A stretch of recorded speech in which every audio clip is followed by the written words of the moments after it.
Como tá frio, né? Vou pedir para a diaconia desligar o ar-condicionado. Mas está muito frio. Meus amados, nós vamos dar continuidade ao tema Vozes da Esperança que a gente vem trabalhando, e dentro disso nós vamos continuar falando de Isaías, né, do texto de Isaías. Mas é importante a gente lembrar que nós vivemos tempos em que a palavra esperança parece frágil, né? Muitos trazem esperança como um simples otimismo ou como um desejo que as coisas melhorem. Eu tenho esperança, eu tenho desejo que isso melhore, né? Ou eu tenho esperança, eu estou otimista para que as coisas deem bem. Mas na Bíblia, a esperança não é um sentimento, mas algum sentimento passageiro, mas é uma certeza fundamentada na promessa de Deus. Isso é uma diferença gritante entre aquilo que a gente muitas vezes tem como fundamento, considerando que é a esperança, e o que de fato a Bíblia nos chama de esperança. No livro de Isaías, escrito antes da vinda do Senhor Jesus Cristo, encontramos uma profecia que ecoa como vozes poderosas no meio de desespero. Isaías vem no seu tempo ser instrumento de Deus para aquele povo que estava sofrendo. E quem tem participado da escola dominical, nós temos visto que esse tempo dessa profecia era um tempo de muita dor e de muito sofrimento. O profeta Jeremias, chamado de profeta chorão, hoje nós estudamos sobre lamentações de Jeremias. A gente vê o quanto de dor esse profeta sentia por conta do tempo de sofrimento que o povo estava passando, com aquela sensação de ter sido abandonado por Deus. Humanamente falando, não havia nenhuma saída para aquele povo que estava exilado na Babilônia. Mas Deus levanta um mensageiro para anunciar o tempo da restauração que iria chegar. Que Deus maravilhoso, que Pai bom é esse, né? Que Ele levanta e vem até nós, não somos nós que temos que buscá-lo. Essa mensagem não era apenas para o passado, mas ele nos alcança hoje também. A vinda do Messias era certa e Jesus, o prometido, chegou. Essa profecia foi cumprida, trazendo libertação, cura e transformação. Aqui nesse texto que nós vamos ler, Isaías 61, de 1 a 4, ele nos mostra que a Bíblia não é apenas uma teoria, não é uma palavra, uma história que foi apresentada a um povo numa determinada época, mas ela é a própria pessoa de Jesus Cristo que veio até nós como Salvador. Ele não apenas promete consolo, mas transformação da realidade. Ele não só nos resgata do cativeiro do pecado, mas também nos envia a restaurar aqueles que estão quebrantados. Então, dando continuidade, falando dessa série Vozes da Esperança, essa passagem nos desafia a ouvir a voz a ser ouvida de Cristo no mundo. Hoje vamos ver como o profeta revela que ainda há esperança, porque o ungido do Senhor chegou entre nós. Amém? Então eu convido os irmãos a abrir o livro da profecia de Isaías, no capítulo 61. Nós vamos ler apenas 4 versículos, do 1 ao 4. 1, 2, 3, 4, acertei. Porque outro dia eu fiz a conta e dava um a mais, né? De 1 a 4, da Isaías 61, de 1 a 4.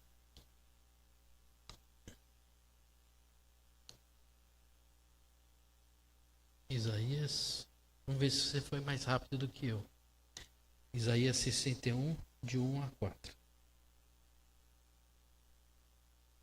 Você que está em casa hoje, não pôde vir, passou por algum tempo de enfermidade, você também possa acompanhar conosco essa leitura. Lembrando que quando a gente lê a palavra do Senhor, é Ele falando conosco ao nosso coração.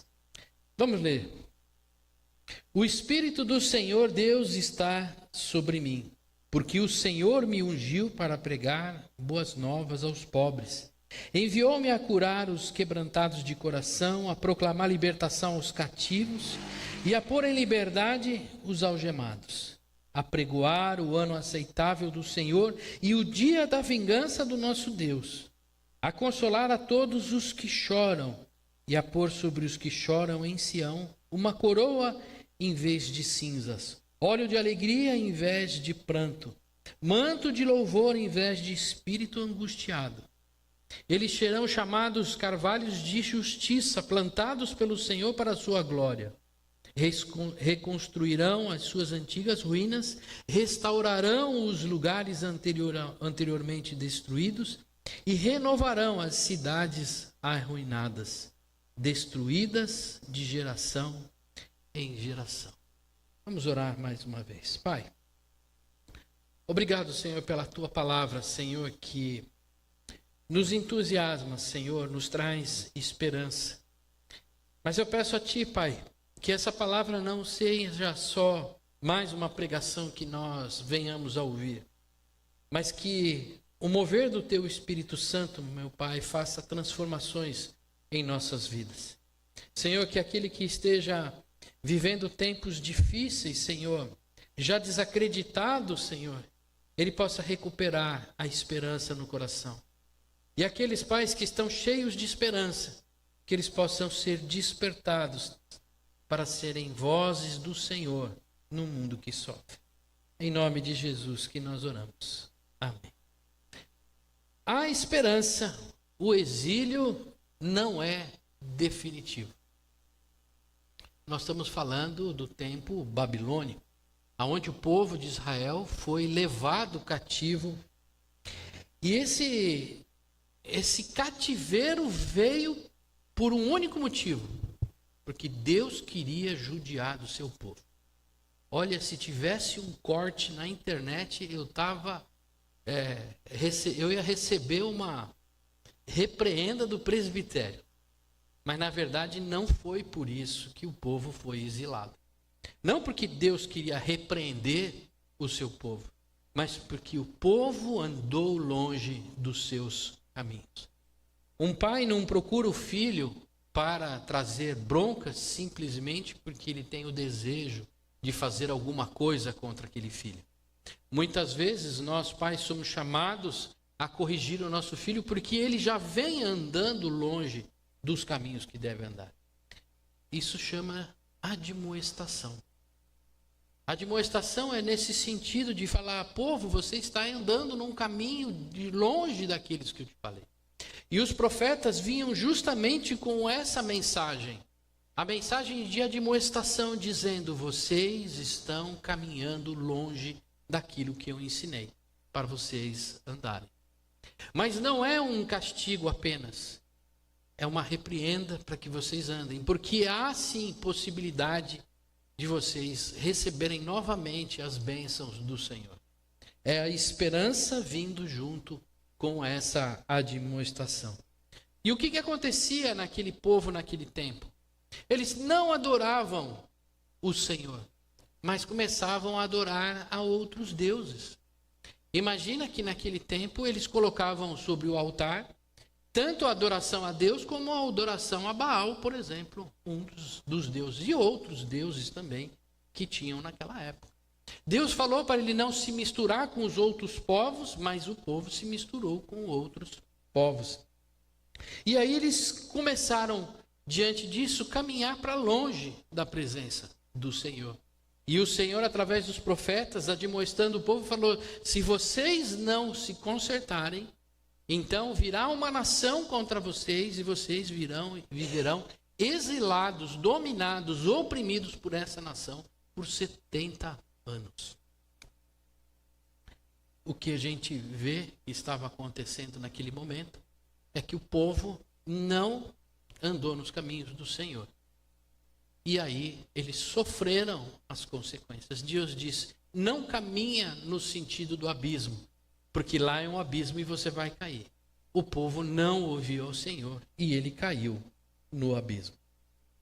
E o que eles estavam sentindo naquele momento? Pobreza, angústia, escravidão. Dores insuportáveis, vividas longe de casa.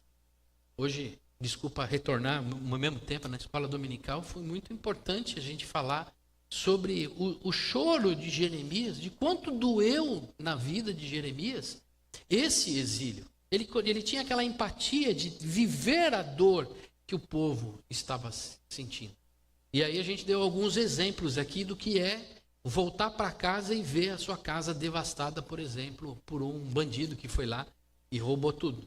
Roubou as portas, janelas, e você chega em casa e não tem mais nada, né? Imagina você, toda essa opressão ainda fora da sua casa, fora do seu país.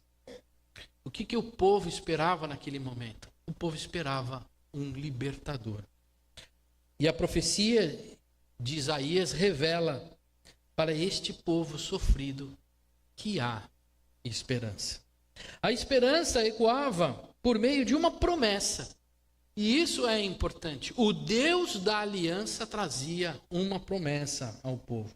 Virá o ungido do Senhor, o Messias prometido, para libertar os cativos, curar os corações angustiados e conduzir o seu povo de volta à terra com alegria. Era tudo o que eles queriam. Eles foram arrancados da sua terra, perderam a sua cultura. Como foi explicado hoje de manhã, não foi que pegou o povo todo e foram juntos para um lugar. Eles separaram os povos. O povo de Israel ficou separado para perder a sua cultura, perder a sua força. E o que eles esperavam era que aquele reinado que eles que tinham vivido a partir do rei Davi, que aquilo florescesse novamente, porque eles estavam sofrendo o exílio. A promessa de Deus, a promessa em Isaías, não era só de resgate daquela terra, para trazer de volta, mas de remissão dos pecados do povo. Isso é importante a gente compreender, porque o resgate não era só tirar ele da opressão daquele povo, mas sim remi-los do pecado, perdoar os pecados daquele povo.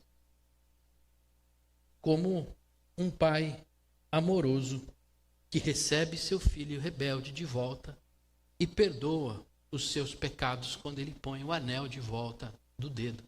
Quando a gente, no início do culto, falou sobre generosidade, a generosidade de um pai ou de um Deus que olha para o seu povo, pecador, de dura cerviz, e com um amor extraordinário e generoso, ele põe de volta no dedo daquele filho o anel, perdoando os seus pecados, reintegrando ele à família.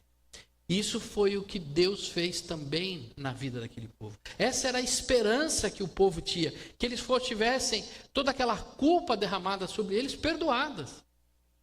Mas tinha uma outra coisa também que esse povo esperava: que Deus agisse com justiça sobre a vida dos seus opressores.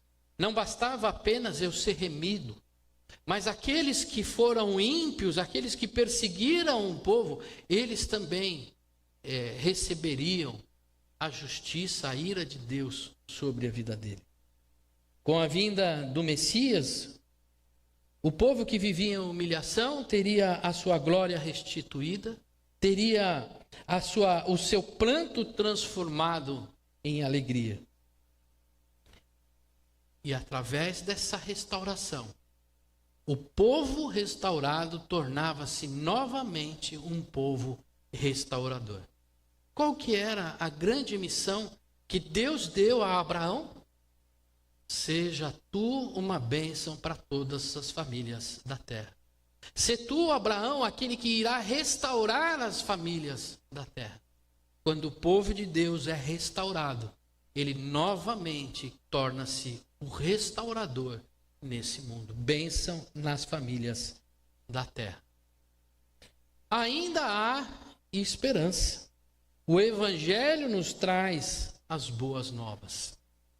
Jesus é o Messias da promessa cumprida. Se nós lermos o texto e formos a fundo naquilo que o profeta dizia, que aquele Salvador faria tudo aquilo que ele estava dizendo, quando a gente olha para a vida de Jesus, a gente vê exatamente isso.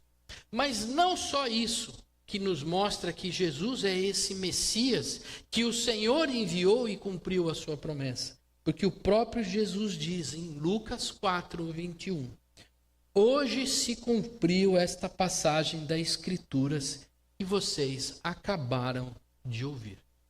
É essa mesmo que eu falei para vocês agora. Jesus tinha dito isso e ele diz, esse Jesus sou eu, esse Messias sou eu. E não dá para a gente ter dúvida de que a promessa se cumpriu em Jesus, e isso é bênção para nós também. Porque foi sobre Jesus que desceu o Espírito de Deus sobre uma pomba no dia do seu batismo. E Deus disse, esse é o meu filho amado.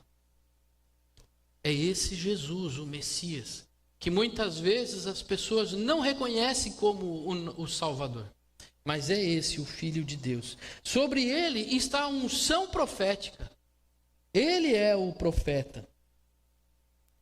Nele se cumpriram todas as profecias que tinham sido feitas a respeito do Messias, do Salvador. Deus cumpriu a sua promessa. A esperança que era algo que olhava para frente, hoje a gente olha para trás e olha para frente. A nossa esperança é a certeza que Deus cumpriu a sua promessa, porque Jesus veio. Mas também há esperança, porque a gente sabe que ele voltará. Sobre ele está também a unção sacerdotal. Jesus não é apenas aquele que traz a palavra de esperança, aquele que traz a renovação, mas é aquele que cuida de nós, é aquele que reme os nossos pecados. É ele que intercede a Deus por nós. Ele é o sumo sacerdote eterno.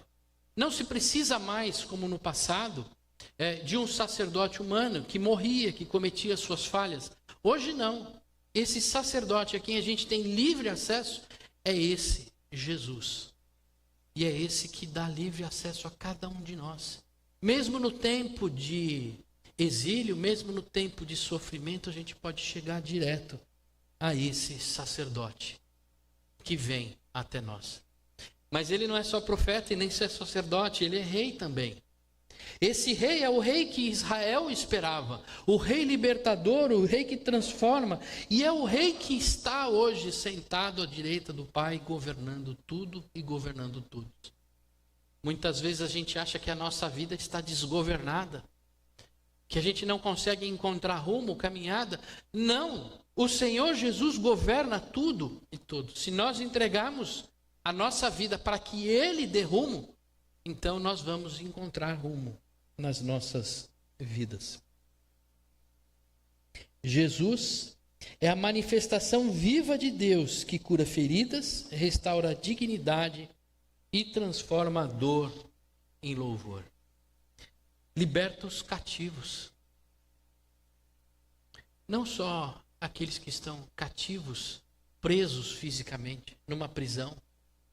Aqueles que estão cativos politicamente, muitas vezes presos em ideologias. O Senhor nos liberta, mas principalmente Ele nos liberta do pecado.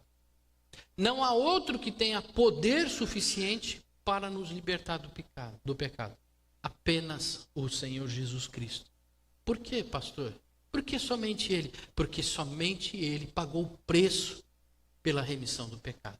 Não há outro líder, não há outro que chamam de deuses, não há outro líder religioso, não há outra entidade, não há nada no mundo e nem ninguém no mundo que tenha pagado o preço que Jesus pagou. O Senhor Jesus cura os corações partidos. Ele restaura vidas quebradas pela culpa, rejeição, sofrimento e injustiças, trazendo perdão, acolhimento e sentimento. O Senhor Jesus nos cura emocionalmente também. Talvez a gente pense que tudo que o Senhor Jesus transforma na nossa vida é espiritual. Mas na verdade ele também, assim como cura uma dor física, ele também cura as dificuldades da nossa mente. Traz o povo de volta à alegria. Imagina que é viver na alegria mesmo sem estar na sua própria casa. Esse é o poder que o Espírito Santo tem dentro de nós. Mesmo diante dos nossos sofrimentos, mesmo diante das crises que a gente vive, a gente ainda consegue ser feliz através de Jesus Cristo. Simplesmente porque a graça dele nos basta. Ele inaugura também a paz. Não a paz que o mundo dá, mas uma paz que transcende todo entendimento. Os que se submetem a Jesus em fé e arrependimento podem gozar da graça e não do juízo. Essa é outra transformação que o Senhor traz nas nossas vidas. Aquele que crê não precisa se submeter ao juízo. Por quê? Porque ele já morreu por nós. Mas da mesma forma, o juízo também está presente para aqueles que não se arrependem e continuam vivendo orgulhosamente. Não vos enganei. De Deus não se zomba, pois tudo que o homem semear, isso também ceifará. Se há arrependimento, graça. Se displicência, juízo. Às vezes a gente acha que dá para levar a vida na flauta. Ou uma espiritualidade meia boca. Mas na verdade nós somos chamados a entregar o nosso coração e crer no Senhor Jesus como o Messias, o Salvador. O que passar disso, passa longe daquilo que o Senhor nos trouxe como libertação. Amada igreja, aquele que se arrepende é liberto dos seus pecados, do desespero que ele causa e recebe o dom do Espírito Santo para a vida. O que nós somos? Nós somos santificados pelo Espírito Deus, aperfeiçoados na fé. Para quê? Para a glória de Deus. É através da ação do Espírito Santo que a gente vai crescendo, amadurecendo. E cada dia a gente glorifica mais a Deus através da nossa vida e da nossa atitude. E isso para levar a glória de Deus àqueles que estão perdidos. É através da nossa vida que as vidas que estão lá fora perdidas são alcançadas. É através do Espírito Santo que somos libertos do individualismo. É através da ação do Espírito Santo que somos livres para amar e compartilhar com o próximo. É através da ação do Espírito Santo que somos livres para vivermos em unidade como igreja de Jesus Cristo. Meus irmãos e minhas irmãs, cada um de nós, ou a igreja, é o sinal visível da restauração operada por Cristo. Como grandes carvalhos, árvores fortes que resistem ao tempo com estabilidade, força e crescimento, o povo restaurado se torna testemunho público da glória de Deus. Não é um bambuzinho.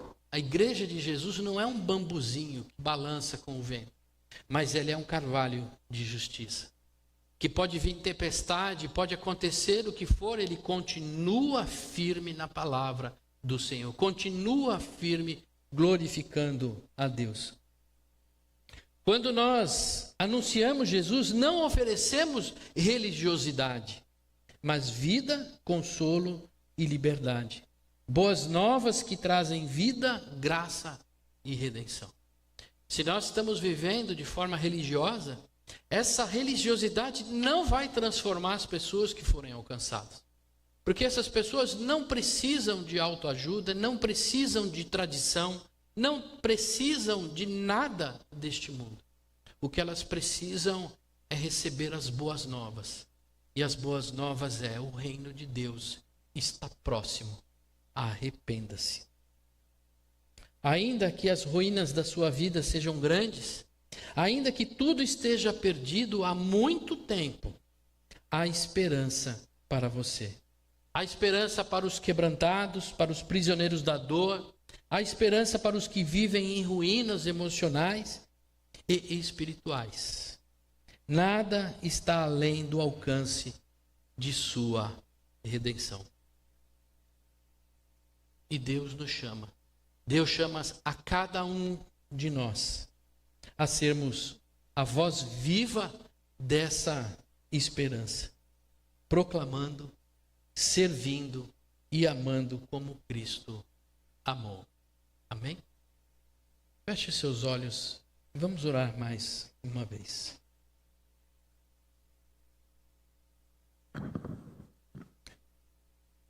Pai, nos colocamos diante de Ti, Senhor. Quantas dificuldades, Pai, nós temos vivido e enfrentado na nossa caminhada. Eu sei, Pai, que muitos aqui passaram já por tempos difíceis, Senhor, na sua caminhada. E eu creio que nesse momento podem lembrar, meu Pai, que naquele tempo de sofrimento parecia que não havia luz no fim do túnel. Parecia, Pai, que estava tudo acabado, que não havia mais esperança. O que se enxergava era só dor e sofrimento. Quantos de nós hoje, Senhor, podem estar passando pelas mesmas dificuldades? Talvez rejeitados pela igreja, talvez, meu Pai, rejeitados em casa, rejeitados no trabalho, talvez arrancados, Pai, de uma vida tranquila e tendo que lutar contra os seus próprios fantasmas, não mais reconhecendo, Senhor, dentro de si estabilidade. O que eu peço a Ti, Pai, é que o Senhor ponha esperança no fundo desse coração. Senhor, que o Senhor possa resgatar, meu Pai, essa pessoa que está cansada, que está sobrecarregada, talvez, meu Pai, sem direções. Que o Senhor possa colocar no trilho, meu Pai, aquele que está desgovernado. Possa restaurar, meu Pai, a sua alegria. Restaurar, meu Pai, a sua coragem, o seu entusiasmo. Vem, Senhor, vem transformar cada um de nós, meu Pai. Porque só através da ação do Teu poder é que nós podemos ser resgatados e transformados.